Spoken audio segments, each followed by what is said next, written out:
I love it when we have these apparitions, the stories of the appearing of Jesus after his resurrection, when we have them for the Sunday readings, because they're so beautiful. We have them all during Easter week, but most people aren't here during that time. So these magnificent passages, such as the Road to Emmaus, the other very famous one, we only occasionally get on a Sunday reading. So let's look at it a little more closely.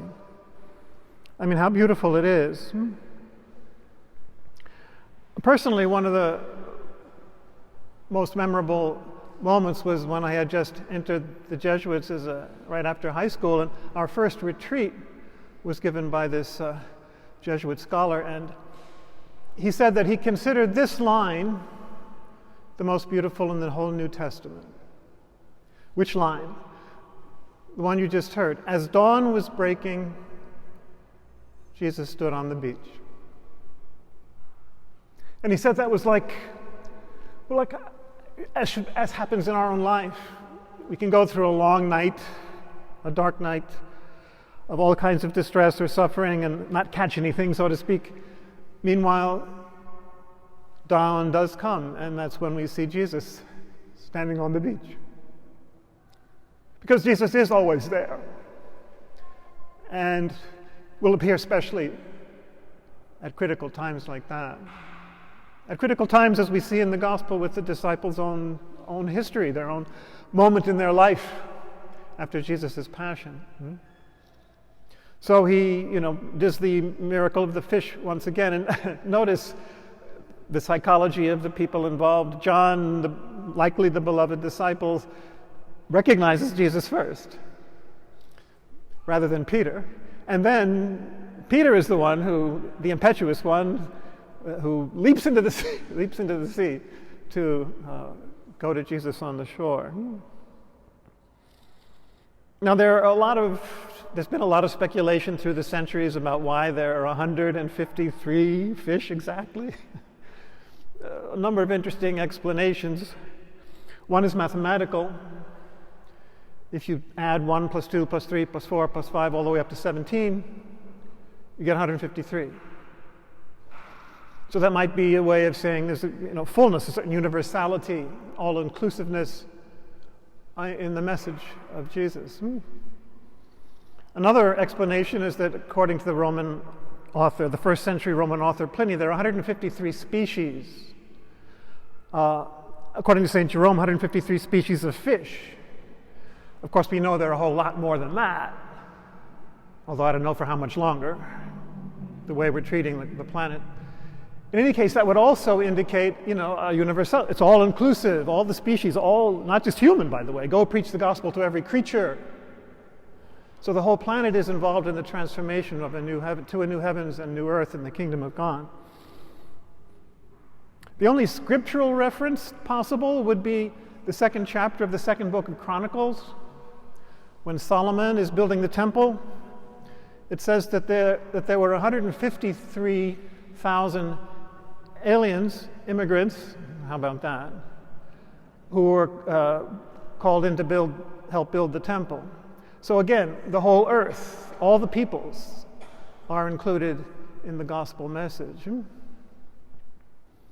That universality, by the way, is also very markedly present in the second reading today, that beautiful passage from the book of Revelation. All sorts of symbols.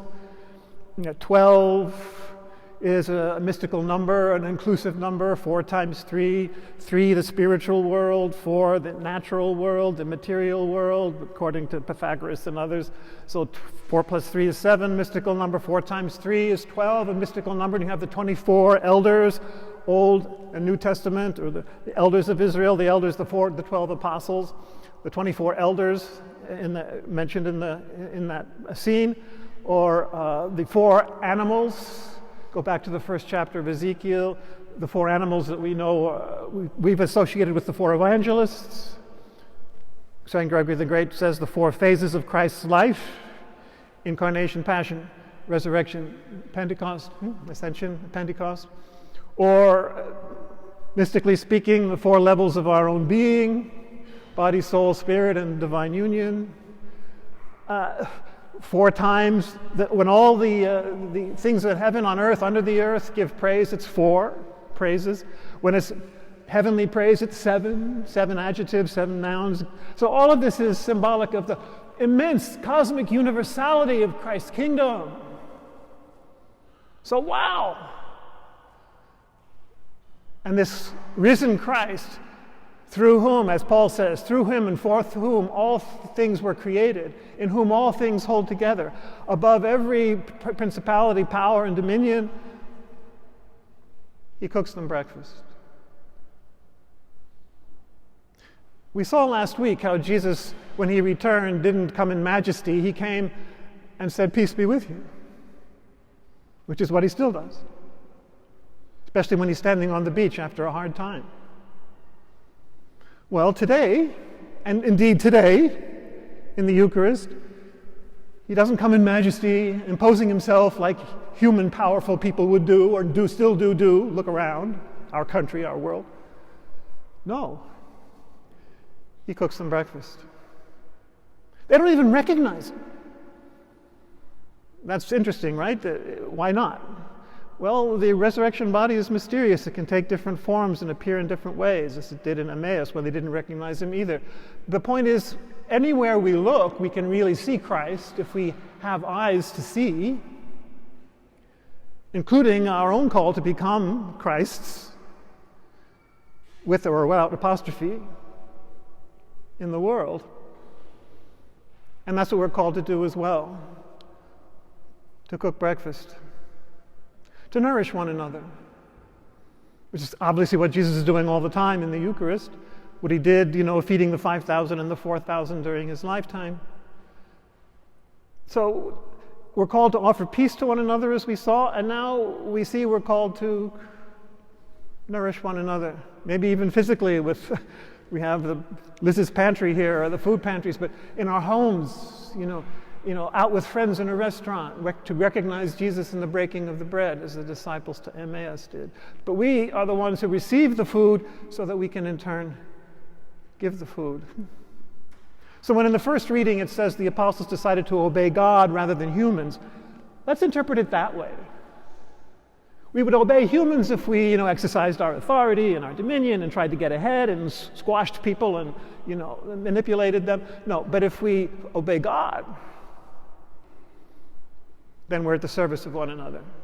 And make no mistake, Jesus isn't up there, lording it over, obviously, because as God does, so does he continue to serve.